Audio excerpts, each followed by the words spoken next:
Hi, man. You just want to light it up and ramble? We're live now. Oh, okay. We're recording. Not live. These are not live. These for a are reason. Thank God. We're both a little full special. Loosen the lips.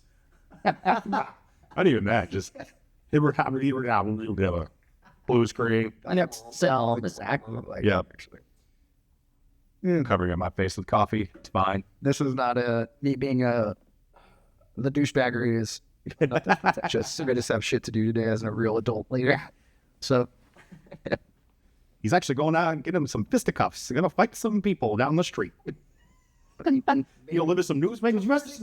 I said you were like boxers who trained grappling back in the day were called oh my God, I'm gonna have to look it up. What? It's got your phone right there. Just look it up. What Was it though? I don't. This is concussion. Were they completionists? Oh, what was it? Yeah, it was something along those lines. Like they were considered more complete. Oh, what's it? God, how much do I send you? Combination men back in the day, if they trained wrestling along with boxing. Shuffle Pasta, a real combination man. I'm out there. I'm a ball. L grapple, L tackle, L strike. I will. Right? That's just on the fuck. Yeah. It's like, that's right. That's just my game. So as a combination man, what's your ego like?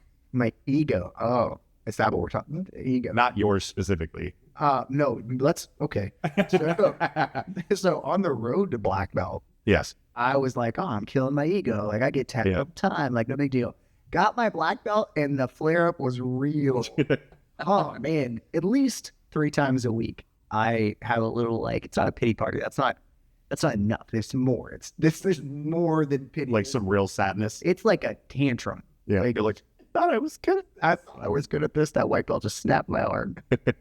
Oh my God. It's such ego. Just, I mean, it's always there. That's the never ending. If you're a martial artist and not a fighter, because fighters need ego. That's how you sell yourself, right? That's how you're Conor McGregor. I mean, shit. I'm the best there is. We're recording ourselves and hope that somebody will watch it.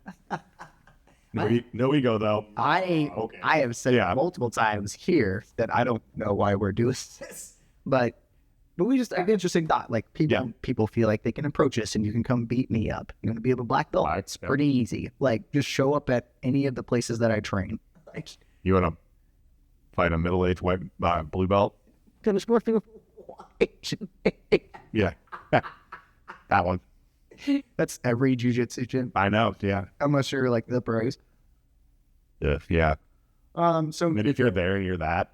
ego in terms You of are this is not the dumpster dialogues. Like No, I didn't. this has some kind of what is the context of our show? Law enforcement, military, security, Yeah, that is. tactics, something. What is it?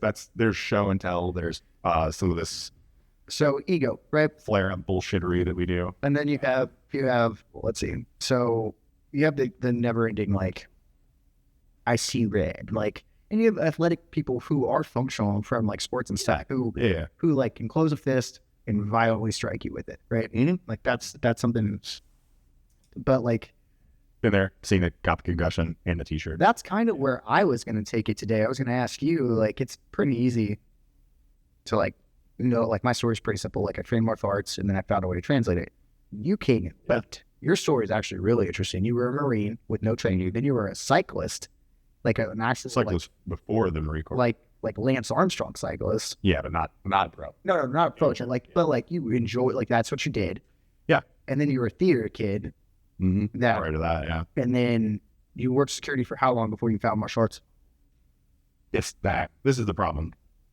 And this is, I am one of the people that broke out eventually because I got into leadership position where, hey, what's this answer? And is not the answer. Hope that people show up. Hope and a prayer. Yeah, hope and a prayer.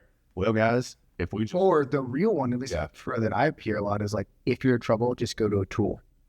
Yeah, that was also like the old school mentality. Like when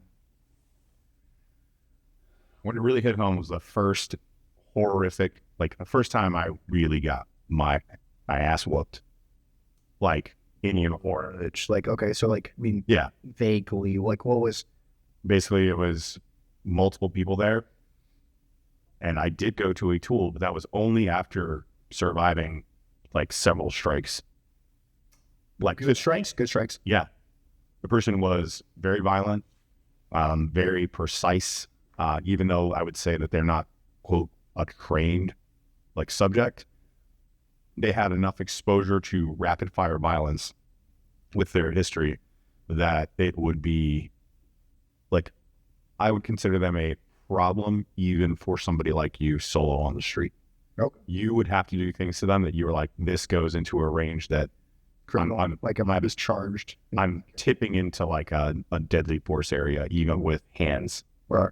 So like as from like a personal weapons perspective, like it could have been. So you don't think that it would be like now with your training and what we do, you don't think that you could have exhausted them, minimized damage and exhausted them? Potentially. Okay. Potentially there would have been different. It would have just been a different kind of violence. Like I don't think I would have faded to a tool as quickly. Okay, so you felt like you went to it fast because you just didn't have an answer? I was crippled on the ground after getting hit in the head like 4 or 5 times, going like, what am I doing with my life? And then out of nowhere, What a terrifying feeling. out of nowhere, one of the people there was like, you should tase him. I was like, yeah, we're there. Yeah, We're like, I was like, now we're there. Like I can articulate that. Like at this moment, as I'm like rocked, yeah, about like to go out. like I if you've ever been hit to almost knockout and you get that quick black with gold stars in out, the cartoons are real. The stars and stuff, like I never felt like stars, like a flash. I wouldn't say stars. It's like, you know, how you get the gold sparkles at the end. Yeah. I think that's what they're just Something fast about like I was between yes. striking to unconsciousness and being choked to unconsciousness, wildly different. Oh yeah, absolutely. Like Getting choked out, it just feels like the Looney Tunes close out where him closes in, whereas strikes it is flashes of light, yeah, it's flashes and then darkness and then like your eyes like readjust and you're like, whoa, like blurry. so I was crumpled down and that person said that and I was like, yeah, that should happen. And I did it.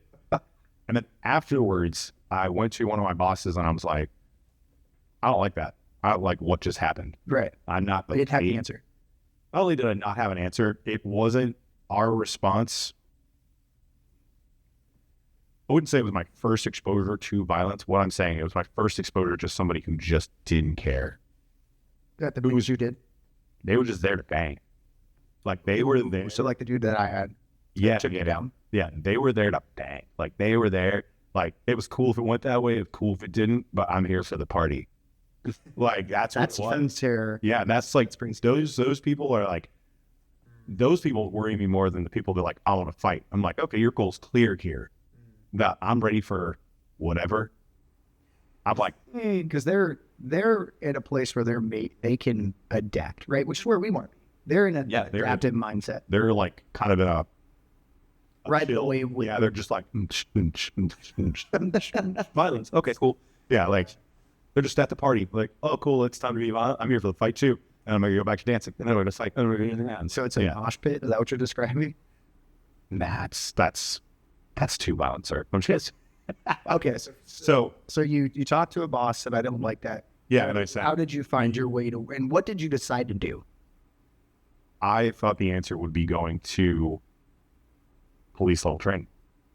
So you went to police level? I went to advanced police training. That was the like pathway down to like, I say this because this is what people say, expert instructorship, like of certain things. And you're laughing because that's the problem. They think a 40-hour and 80-hour course, while it can bolster the concepts and the way you should talk in a framework, the legal perspective and things like that, which is super important. Because if you can't document it, you can't write it down, it might as well not have happened. You're just telling war stories at this point. Yeah. So, God, I love that we were body chemists. Yeah, it is amazing. But that was the start. And then as I got into that, I was like, oh, like I ran into people at those courses who really and truly trained. So how did you get to Endeavor? So I'd heard about Endeavor around the time that happened. Okay. And was a complete and utter lazy ass and just didn't follow through on it. Nobody does. And like I researched it and did all the nerdy things that I normally do. instead of just like diving in and getting my hands dirty at like 35 as opposed to like 40. Well, that's why I like what we do. Yeah. Every time we tell somebody, like, where do you live? I will show up this night with you. And we hold their hand and get them introduced to the community, and then we can kind of be like, all right, enjoy your journey, right? Yeah, I love being like a lamplighter. Like, here you go. Like, plus it builds like I've always been of the belief it should be Columbus versus everybody or Ohio versus everybody. Like, I think the Midwest is really slept on. And now thankfully, like, you have Dante's team, which like just the best in the Midwest a lot of the time. You got some really good teams out of Detroit or Michigan. Rubbing up against that Dante Adamas love, and you have Queen City. You have Queen City. Is, oh my goodness, like shooting it out there. It's a long drive, and they are super welcoming, and then they beat the shit out of you. Like, good rounds at Ruben Mares. And even though white belts, I was just like, man, really high level, and like they're gritty, and they like the hard training. Rare now. We get a lot of like, let's flow, which is great, because like I'm super injured. Like, I like that there are gyms that hold that culture. That's fine. But like, then you have gyms who really focus on like the technicalities, and then you have like those just dogged, like, where they're gritty. And it work. Like, I mean, it's good, dude. Like, I really have a lot of I really treasure the Queen City bunch. Like, they really keep you honest. I mean, like I said, I get out there and like weed some stuff out. But Endeavor. So Endeavor was mentioned to me actually by one of my peers who's a part of our training group at work. Okay. Because he had trained with Aaron Genetti at Bocam, which I don't think exists anymore, like as it used to. Ohio Krav Maga. Oh, okay. I think I went. That's where you met Aaron. I think me and Aaron bumped heads there one time. Literally. And then and I didn't meet her for a couple of years. But yeah, like that was mentioned to me, and I was like, cool. And it was like more in the, you should go there because like their hybrid system or their Krav Maga, which there's nothing wrong with Krav Maga. That's not where I'm going with this. But I'm not ready for Krav Maga to store my stuff. No, I don't need endless strikes. I do that for you. Yeah, I get that from you. No, but Aaron's hybrid system is more complete. But truly has. I mean, I like the grappling level that he holds to. Yeah, I mean, he expects the people that are in the higher levels of that to either have the equivalent skill of a blue belt or be a blue belt and compete in jiu-jitsu, and compete other ways so that they can test that metal grappling skill against other people. You've already won me over. I know. Yeah. And if you look at the curriculum and the way it's structured, there is striking. There's a lot of personal protection stuff in there. And he even started incorporating verbal de-escalation components, which is a huge miss for most gyms. Slept on a lot. Yeah. So anyways, I knew about that.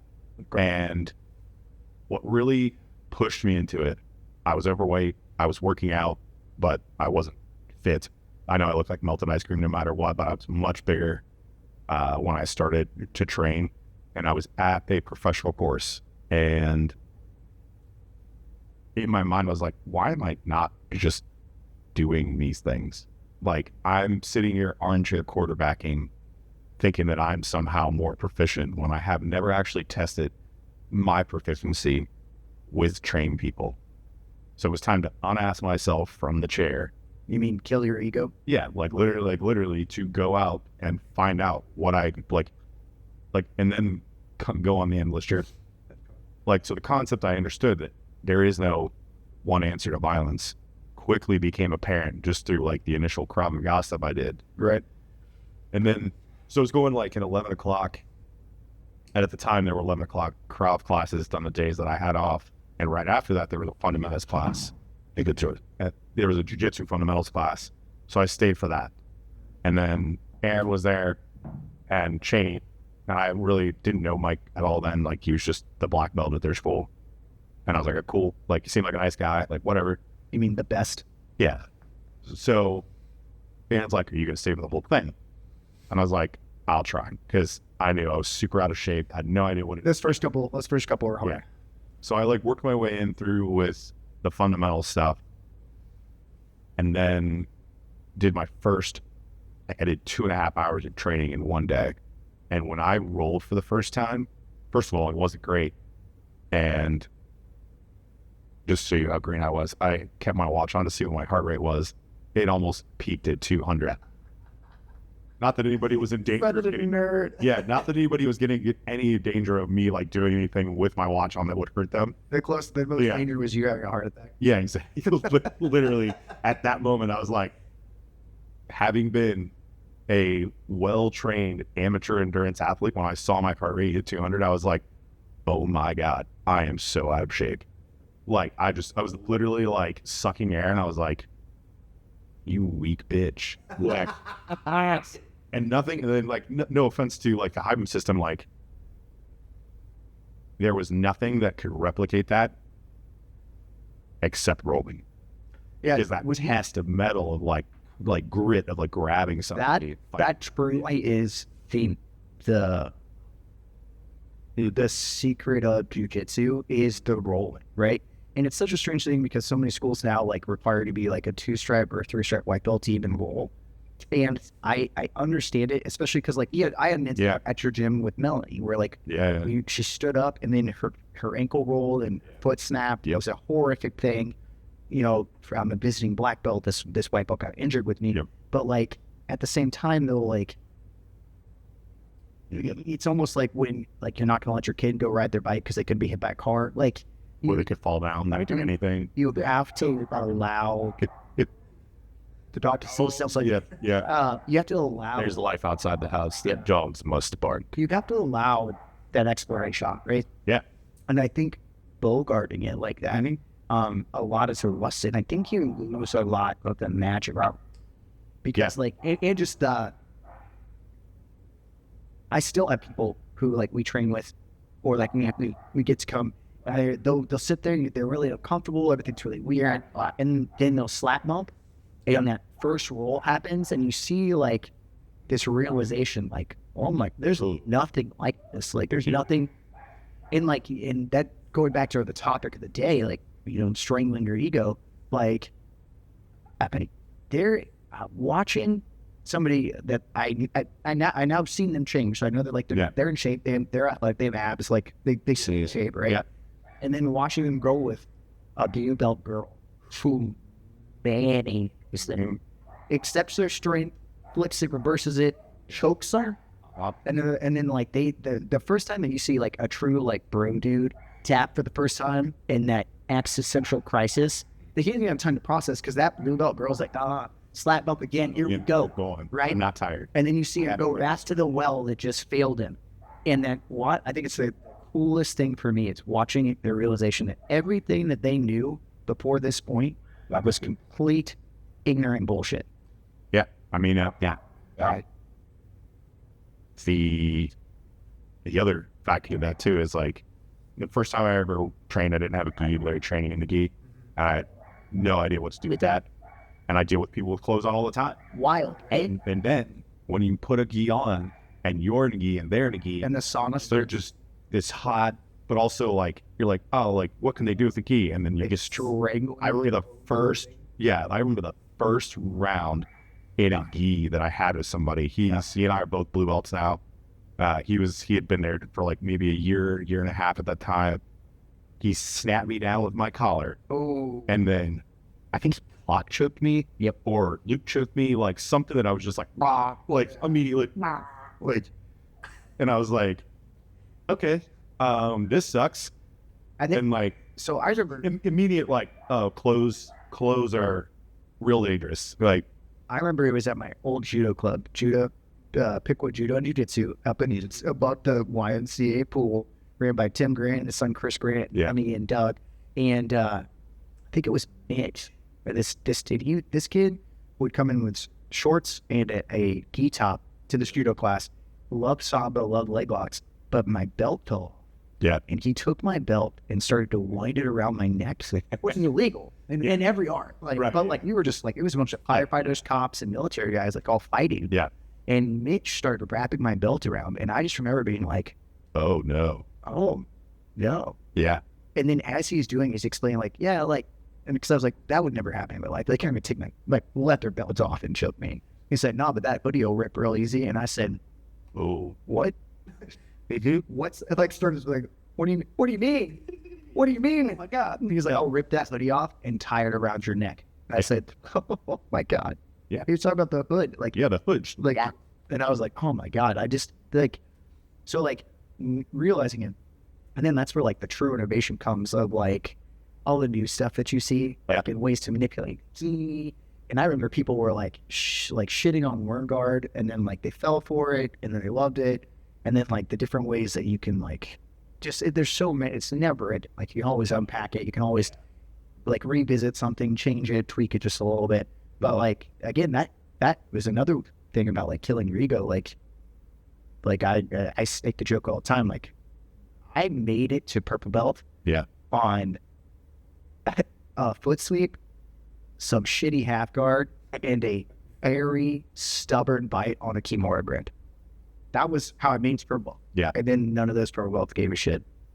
Especially a competition. Cool, bro. Yeah. Yeah. Invert bolo, bat take, like triangle. Like I was like, shit. Like I remember. What do you mean this doesn't work? I remember, dude, I was up like 42, 44 points to 0, and the dude was like, never lost his cool, nothing, was just waiting. Threw a triangle, choked me out, 10-second level pop. I was like, I don't ever want to compete again. Yeah. Just crying in the back of the Chicago IBJJF, just like, it's like so bad. Like, oh, so embarrassed. But like, again, like, who cares? So that is truly like the path to, I mean, I'm still on it. Like today, like there was a dude in there who's, he's trained for a longer time, but he's never just consistently trained jiu-jitsu.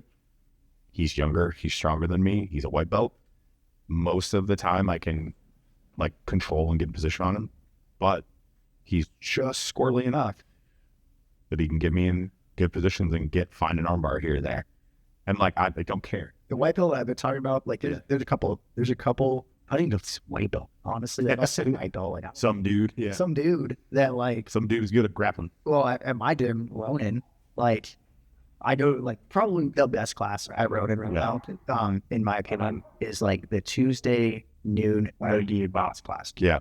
And like, you have high level wrestlers, you have like Jacob Holwood shows up, Josh Longgood. Yeah. Dante's crew comes in and open rolls with us a lot. That's cool. Like Brad Schneider, Max Hansen, like all those guys come down. And then there's these guys that like Ronin's so big. Yeah. Like I don't know half the people there. And like this dude hit a duck under, slammed me on the ground, and then every week in, week out, it's a minimum of gets like 6 or 7 taps on like arm bars on me. And like my elbow is still hurt from like 2 months stuff. And like I know that I'm a higher rank than him. Yeah. Like so I still like anytime he'll roll. Yep, let's roll. And it's just embarrassing. In terms of like, I should be able to figure this out. You should handle that. Yeah. I should find a way, right? And like that's the reason that I keep saying yes. Like there's gotta be an answer that I can find, but I can't find it. And then go back to the drawing board and come up with some plans. Right. But eventually I've got to come and be like, all right, this is gonna touch the bite. Oh, didn't work. Shit. Like, I gotta do it again. Like, yeah. And like that's the point. And then like for me, it's never gonna be like, all right, like I got this garden, didn't get armed. Yeah. Oh, I tapped him. Like that's not it. Like I need this to consistently. I need to find a pathway that consistently deals with somebody of his size, shape, ability, mindset, plan. Like that's my goal, is to be like, when like if I ever get with this situation, you get rocked and you go, your Rolodex flips, you better have something like, this is my answer to this that isn't a taser or a gun or. Yeah. What if they fail? Yeah. What? Tasers do not work the way people think they do. No. They're so complicated. They're so complicated, and it's a beautiful thing. I'm not hating on it. Yeah. It's a beautiful thing, and I love it. It's so akin to a firearm. The new one might be. Even that, I guess they're. I mean, you got to think. I don't know. I guess the new one looks like a firearm, sounds like a firearm, probably feels a little bit like a paintball gun, and you're getting 10 rounds of that. A good connection has to happen somewhere. We don't use them, but like it's a beautiful thing. Yeah, they keep progressing. I would like to know more. Like really interested to see what Taser does in 10 years. I just know right now, like, the complexity that comes with it. And it's not to speak ill of Taser because I've used them before. It's a complex system. Yeah, I've been to. But that goes back. I know it works. That goes back to like this. If you're not in our job, right? Yeah. You're not in some form where you're like basically like there's a shield against violence, right? Whatever that may be, law enforcement, military, sub EMS, firefighters, and like nurses, security, right? You have this naivety of like what the movies and TV shows have given you, and it's just not real. Like, why didn't you shoot him in the leg? Because I could miss that and it could skip and kill somebody. Why didn't you? That's why I didn't. Why didn't you tase him through that brick wall? It's not wanted. I can't curve bullets. Yeah, like tasers have to connect with the person twice. They can connect in two big areas. Yeah. So you're trying to line up two moving targets on a moving target, and it's like it's a really hard thing. And then you have to keep your head. You have to assess. You have to like. It's a lot to demand of somebody in a critical crisis situation. Yeah. Like there's a lot of thought. There's a lot of tactics that go into that weapon system. And honestly, even shooting somebody or using a firearm. That's always one that I like imagine that. even I kept carried that for a long time. Yeah. Why didn't they just shoot him in the leg? Like we shoot enough, and then like you actually have the adrenaline dump of a real thing. You're having that crisis of like I'm about to take this human life. Like you should absolutely have thought of before you got there. Yeah. Or at least like tried to meditate on it.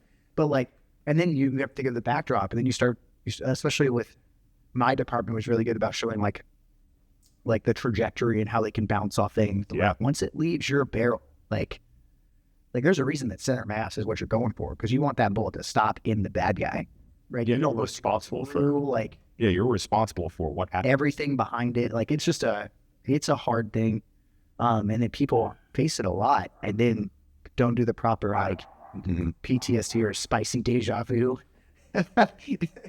For some people, nostalgia, I guess. The therapy that comes with the needed therapy, like you. Absolutely. And it's something I was talking about with some of our coworkers the other day, like to go from like violently, like having a violent person that we're forced to help change to a gal, right? Yeah. And we're forcing medication on them, keeping them in a padded room to run across 2 hospitals to strap down somebody who's kicked a PCA in the face. Yeah. To then run back down to the seclusion room because now they're self-harming to strap them to a bed.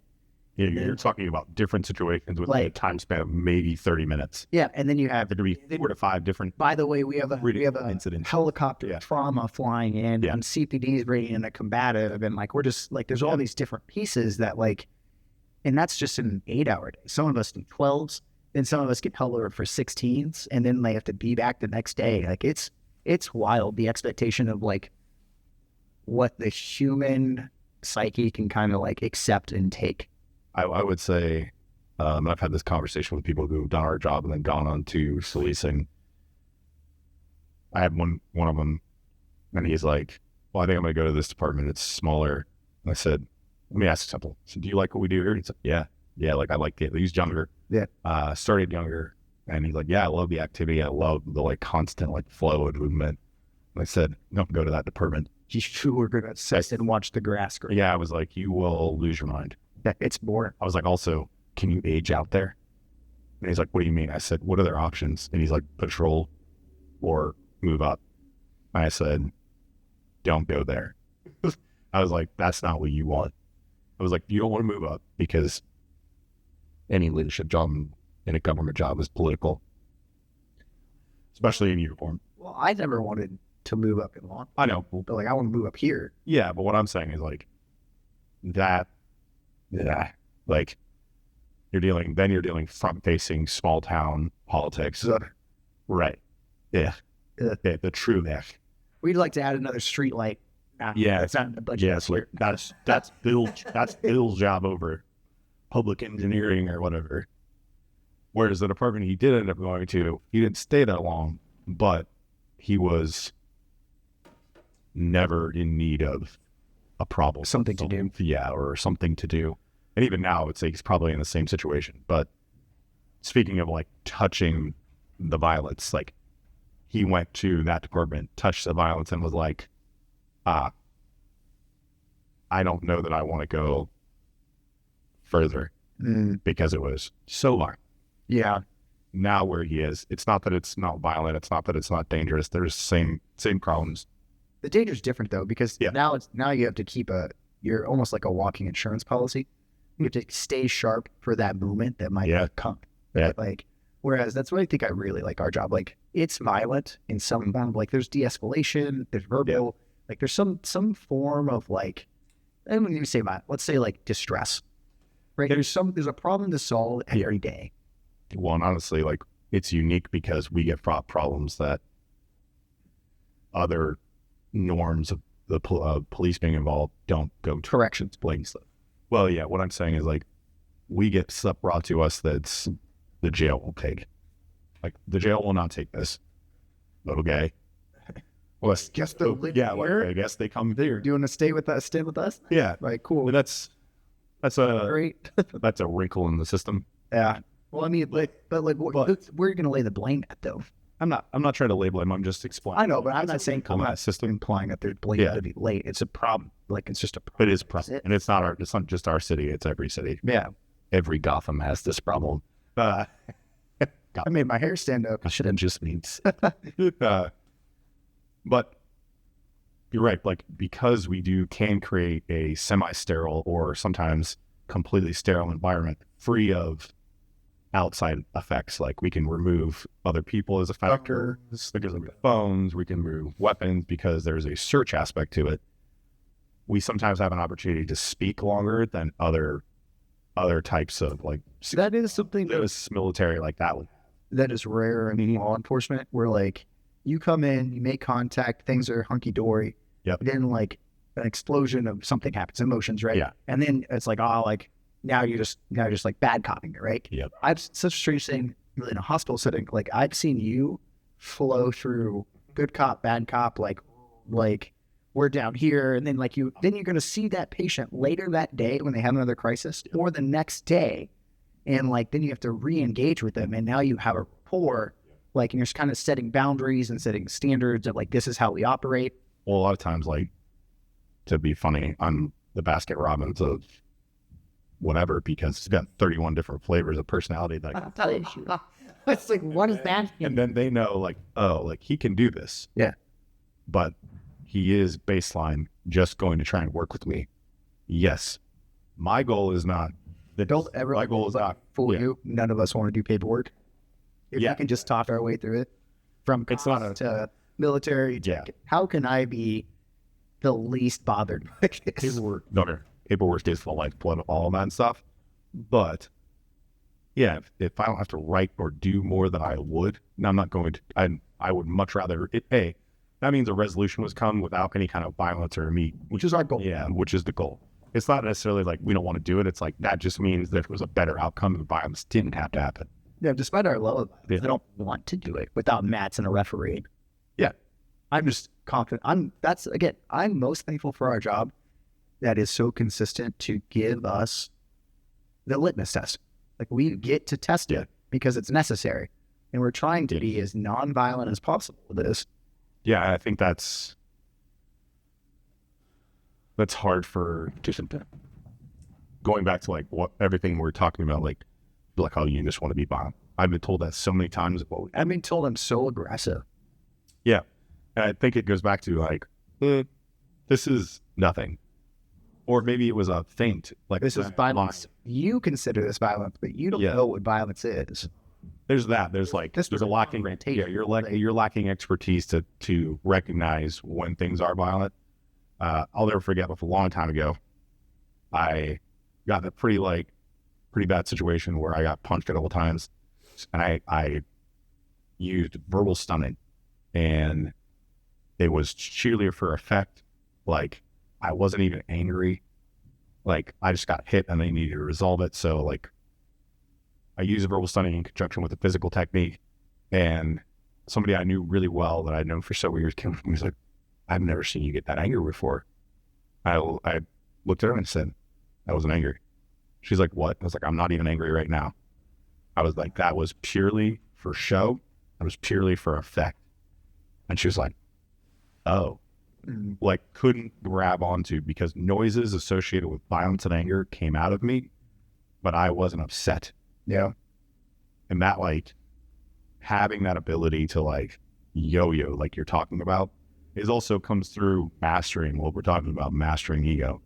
Like not being truly upset, but learning how to mine like loud aggression, because that is like who can be the loudest? That's why guns are scary. Yeah. Like on the battlefield, like psychological Well, if somebody's screaming, explosions and guns, like yelling. somebody will like, why?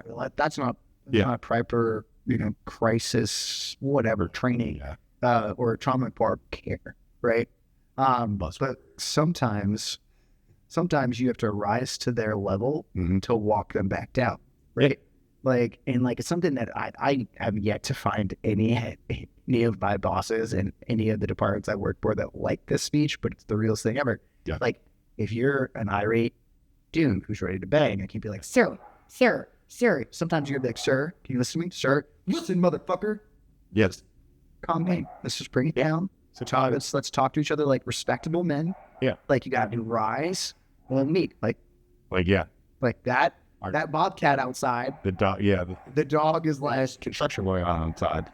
And our dog is trying to win the war with an AM. It's a big scary thing. It's a big scary thing. Could knock the house down. She laid away from it.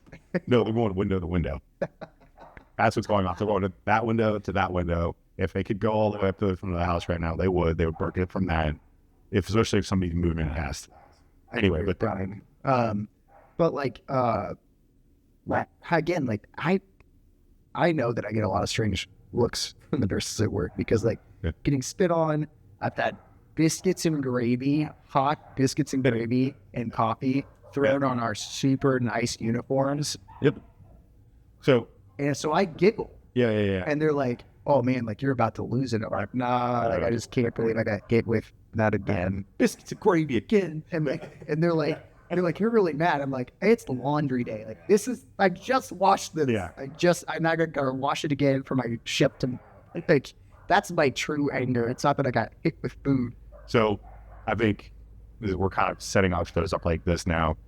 I think the show part, next week, whenever we get to film it, what we'll do is we'll do some scenarios. Right. Well, you can have me with biscuits and gravy. No, I'm not going to make biscuits and gravy just to throw in. Please don't.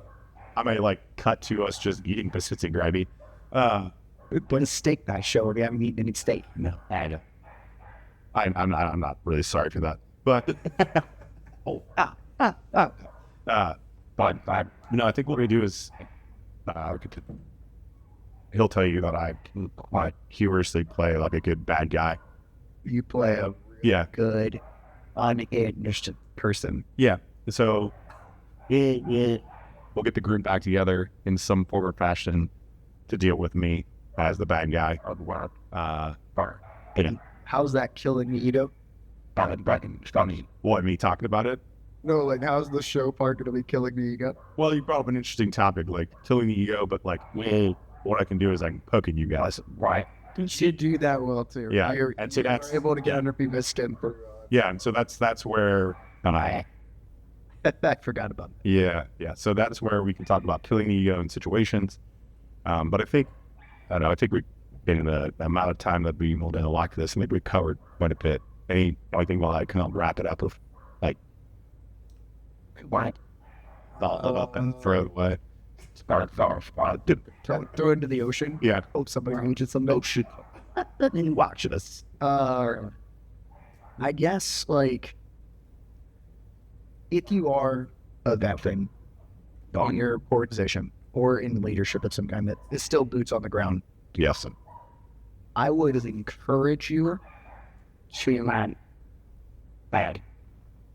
understand that you are kind of the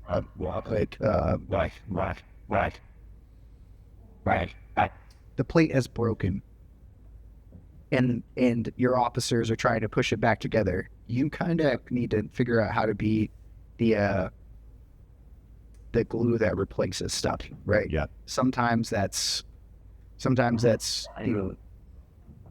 take breath of something. Sometimes it's smoothing things over. Sometimes it's reading the situation correctly and trying to fix it on the back half, Yep. right? But like all those things require you to have no ego, right? What's best for the situation? What's best for the individual that's this, again, if you're in a uniform, you are ruining someone's day. There's the most ruinous day of their life. Whether it's firefighter, EMT, they're in a crisis, right? They should be one of your top priorities, and even sometimes in front of your people, unless they've inflicted extreme violence on a person, right? And then your people, this person, you have to send to the next call. It's not even the next day. Like that could be the next 5 minutes, and they need to be ready to know that, one, they have your support, and two, you're okay with them acting to the best of their ability. Yep. And that's something that, like, it's so easy because, like, and I have yet to be a supervisor in any shape, way, or fashion, but I have a lot that I plan to pattern off of, right? Because I've been lucky enough to have so many good supervisors in my career, and like I've stolen from all of them, right? Yeah. And that's really like the I'm trying to make sure that like whatever I need to craft is going to be the best thing for organization, the community, the patient or subject, whatever you want to call them, and then my officers, right? Yep. Like there should be zero ego in it. And that's such a hard line, to walk. But when you find a true gem of a supervisor, you will do anything for them. And it's not that it has to be lack ego. Where the ego can be is like going out doing with, not overbearing, going out and doing with and showing them that as a leader, if you see that they're doing something well, you follow their lead because they're not doing something wrong. They're doing the thing back. I don't need to take it over if you're back. Well, I think my favorite quote about this is from Sean Doherty, and it was like, your ego can kill any positive progress, but you should absolutely take pride in work. Sometimes it's just watching. Like I've watched you and a couple others, like just watch the it's like something that like a call's like, and it's just pinged by numbers. Yeah, like everything's good, safe. It's not even to the point that me taking physical control, and it was so gentle and in tandem and working well that like it wasn't even you couldn't even really call it a call. It was a medical assist. Yep. And like that for me, being one of your instructors, watching, I stood at the door one day and watched it happen. I said, "This is amazing. This is beautiful. It's like we rehearsed this." Like, and that's always like the piece that you want to see. Take pride in what you built. Yeah, right? Take pride in what you built. Like my ego swells when I'll do it, but like I love seeing stuff like that, but also like if I come onto a call and like I can just be there, right? And where do you need me? Or they look at me like, "Is this good, balls?" I'm like, "Yes." Like I'm not intervening. We're already on track. Like we're already on the correct progression. Like I think that's something that I really hope, if and when I become a supervisor, I really want the calmness and reassuredness you bring to our calls that's just what I show up later than everybody else, and you're there, or I'm there and it's hectic, and then you come and I watch everybody kind of, it's fine, Shadow's here, like we're good, like Lieutenant Shadow's here, and that's something I will say. As a leader, we talked about this, like amping up and stuff like that. If you show up like after the fact just because you think something weird happened, that is the worst thing you can do. You don't know what happened, especially if you weren't there. And even if you were there doing the thing and you're like, why? But to bring it back to the ego thing, the training piece of it, truly garnering some like calm. Like I was able to be calm when I wasn't training, but like training and that constant grind and pressure and like familiarization with this isn't that bad. Intermediary violence. Like that's what I think of it as. Like grappling can bring ease to intermediary violence. Like those little like bumps and cajoles that some people that are untrained think are like these huge problems that aren't. Like when you see them in action, you're like, okay, that's just this. or somebody grabs you a certain way, you're like, nah, Yeah. like I'm not worried about that. Like unless they really like they're not indicating to me that they really know what they're doing with that. You know what they're doing? We're at true intentions. Right. Like they just grab me to grab me, or they touch me or cajole me like a certain way. Like They might be grabbing mine to steady themselves. Like, yeah, I don't know. Like I just know that I can now understand those things better, and so it's lessened the fear, which lessens the ego, which lessens everything. Because like when they intertwine like that, and you have that fear, like your ego like I know what to do here. Like, do you?